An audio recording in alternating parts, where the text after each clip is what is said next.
Yesterday, you kind of made a public statement that you're asking for the charges against your husband to be dropped by the prosecutor's office. So just kind of explain kind of where that came from and what you're hoping to accomplish by asking that. So after thinking about it overnight last week, I chose to reach out to Chris Kiergaard from the Journal-Star to make a statement. I wasn't planning on doing it because I honestly just wanted all of this to go away. It was the fact that I asked the state's attorney's office 3 separate times not to file charges or to go through with it. They also said in one of their articles that I asked for charges to be pressed, and also said to me at one point when they called to me as like a check-in point that I put on there that I wanted charges filed, but I didn't want to know about it.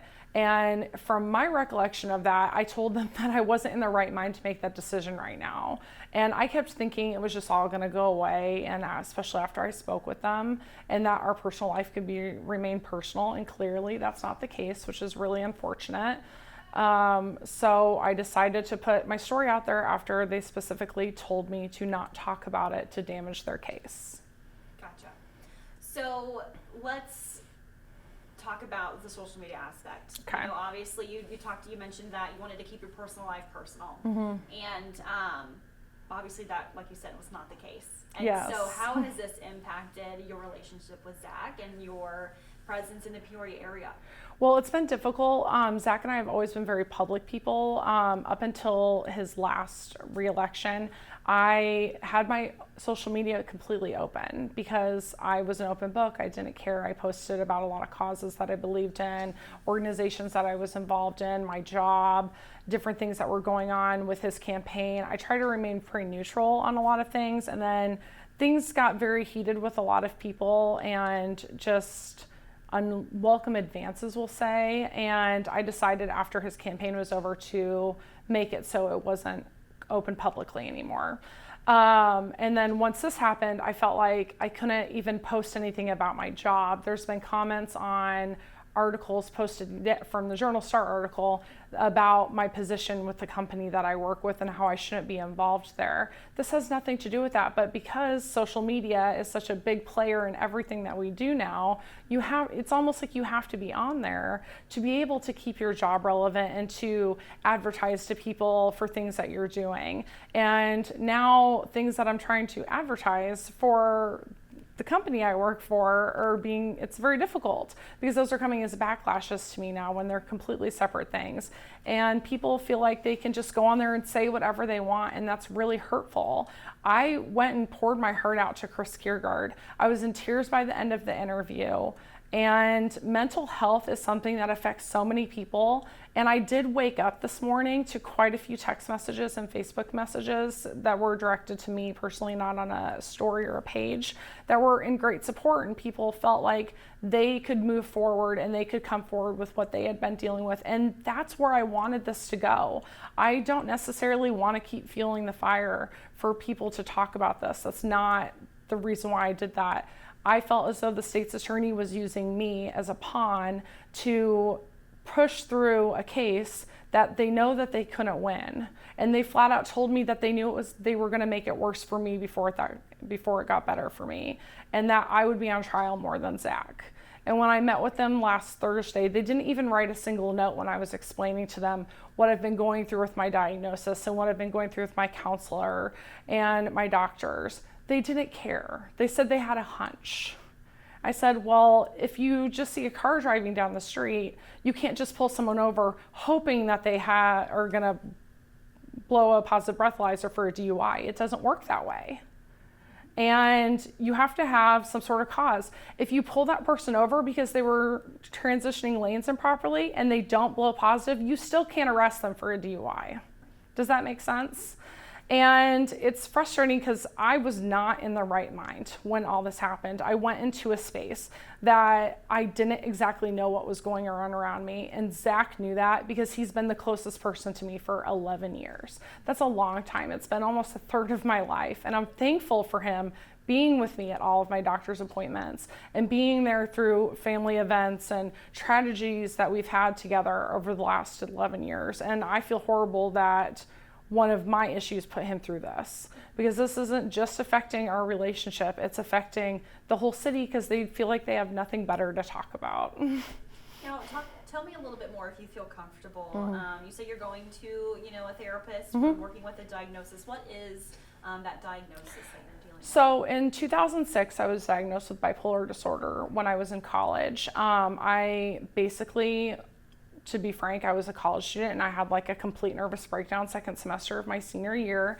And as a doctor I met with yesterday, to make it clear, I'm going through a psychological evaluation right now to get my diagnosis correct, which is something we've been working on for a few months before this even happened. Because they said that they felt as though I was being diagnosed for the medication so the insurance would pay for things. So my doctors over the last couple of years have been toying around with the idea that they didn't think bipolar was the only thing that was going on, or maybe it wasn't the item that was going on, maybe it's something else. So right now we're working on figuring that through. I have been diagnosed with PTSD and severe anxiety, which that moment and that night was designated from a treatment I've been receiving for PTSD. And it basically ensued a flashback when something was said in the fight that we were having. Yes, we were having a fight. A lot of people in Peoria have fights. A lot of people in America do. It's unfortunately a normal thing. It was just something triggered it, and I just completely lost control. And I appreciate everything that the police did. Like, I'm glad to know that I could call and that they listened to me, but they didn't really listen to him. And he didn't get a chance to say, this is not what happened. He's been guilty until proven innocent instead of innocent until proven guilty, and that's not right. And when I've gone to them multiple times and said, this is not what's going on, it's not fair. If you expect due process for any citizen, he is still a citizen. It doesn't matter because he's an elected official that you should make an example out of him. It doesn't mean that you should make an example out of my life either. All I'm trying to do now is just spread awareness that things like this happen. And also, people go through tragedies in their life. People go through health struggles. This is no different than diabetes or high blood pressure or cancer. You medicate it or treat it as prescribed by your doctor and you move forward. And that's what we're trying to do, but we're not being given the option. And I asked them repeatedly to not do this. The first time I called down there, they ran and filed charges that day. Probably because they knew I was wanting to go in and sign something saying I didn't want charges filed. And it just continued. I met with another person from the state's attorney the week the charges were filed, and she tried convincing me that Zach was going behind my back and that I needed to speak with an accountant and I needed to get my life in order, because the second I got him cleared from this, if that's what happened, because more than likely he'd only end up with probation is what he told me, that he would just leave me and I would be alone, and I needed to get my life in order. That was said to me by a member of the state's attorney's office the week the charges were filed. And I left that feeling overwhelmed and scared and not sure of what was going on. And it's taken a lot of trust and conversations with my husband to know that's not the case. We care about each other very much. We've been through ups and downs. We've been through more things in our relationship than a lot of people have. And although some of those are not positive memories, we have a lot of really great ones. And we could have walked away for so many things over the last 11 years, and we chose not to. It could have been my infertility, which is a part of my mental health, it makes it worse.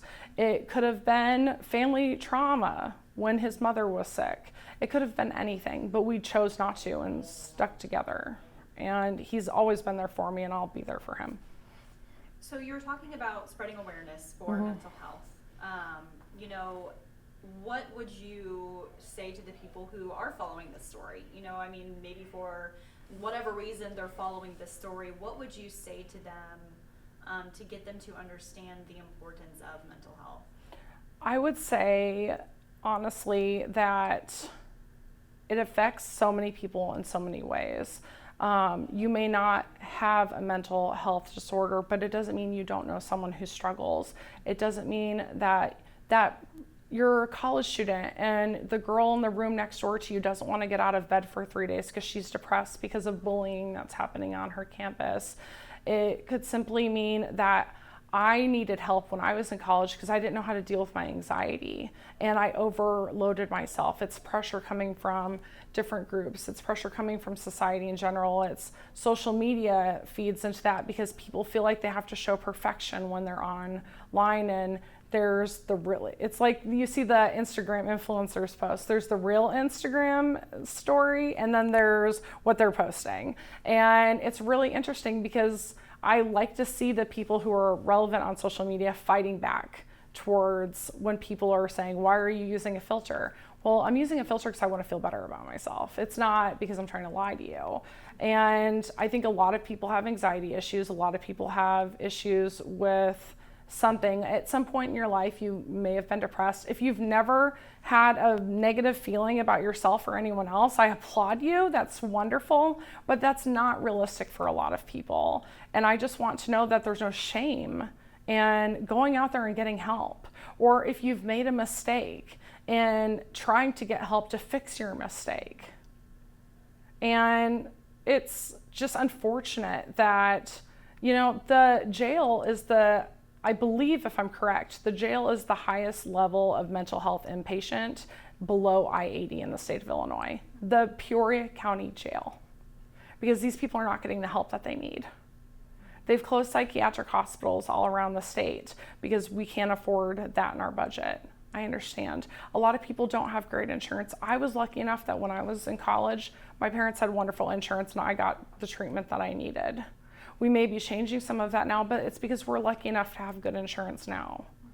Some people don't have that option and they end up living in homeless shelters, or they end up going through things that they shouldn't go through. They end up in jail because they don't know what else to do because things keep happening and people just assume they're wrong.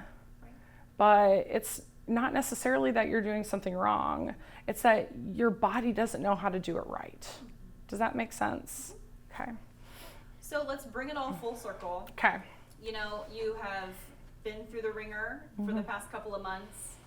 You've been with the ups, you've been with the downs. You've dealt with social media, you've dealt with the media in general. To wrap it all up, how do you want this to end? What is your hope for how this all plays out and for it to just be done? In a perfect world, I would hope that charges would get dropped, since I've asked them multiple times, and the state's attorney's office wouldn't continue bringing me and my family through this ringer. I would hope that my immediate family finds a peace of mind in knowing that I'm trying to do the right thing with coming forward about this and not having embarrassment.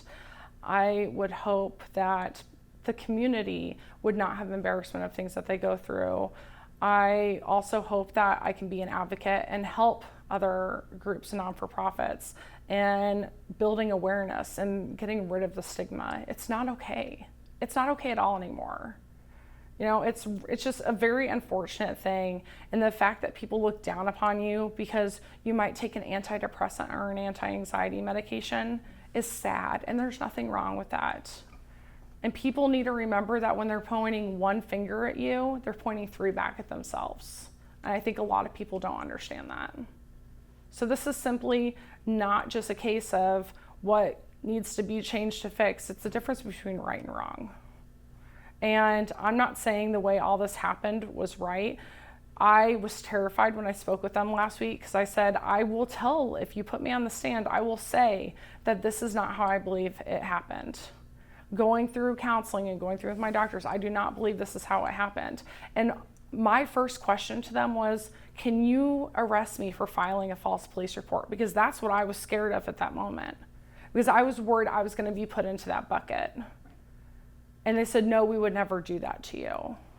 So if you believe me enough to know that that was a problem, why don't you believe me enough to let this go and to let us get on with our lives and do the things in the community that we're trying to do? We're only trying to make a difference for people. We weren't able to have our own children. Making a difference for children is something that's really important to me. And Zach is really involved in a lot of other groups, and he's been a great member of Peoria community. I'm thankful for that. And if it wasn't for him, I wouldn't have that either. And for the people who are saying this is income related or anything else, That's fine. I don't think they realize I have my own job. When I moved to Peoria, when I met Zach, I was on Social Security, going to school, on Medicare because I couldn't work. And Zach helped lift me up to the point where I am in a good position, in a good company. I own a real estate business. I have worked really hard to get where I am, and I want people that have mental health to realize you're not just your diagnosis. It's about something bigger than that. It's about what you can do positive in the world, because just because you have depression or you have bipolar or schizophrenia or anxiety doesn't mean there's anything wrong with you. It just means that your body isn't wired the same way as somebody else. Absolutely.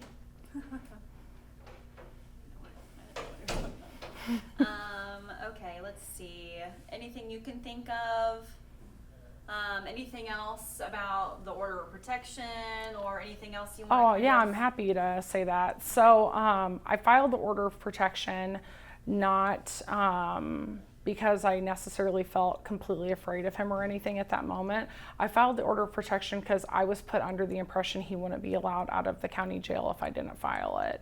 And as soon as he was out and we started working through these things, I started working on trying to get it taken back so he would be able to go home and be with our dogs and have a normal life, because I didn't want to take that away from him at a moment. It was fully in place for about a week and a half because it took us almost a week for it to go away. It's crazy how fast things can get put into motion and how slowly they are unwound, but that is life.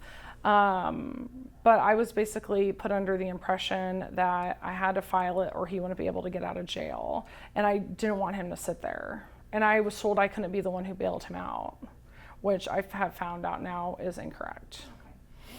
That's interesting.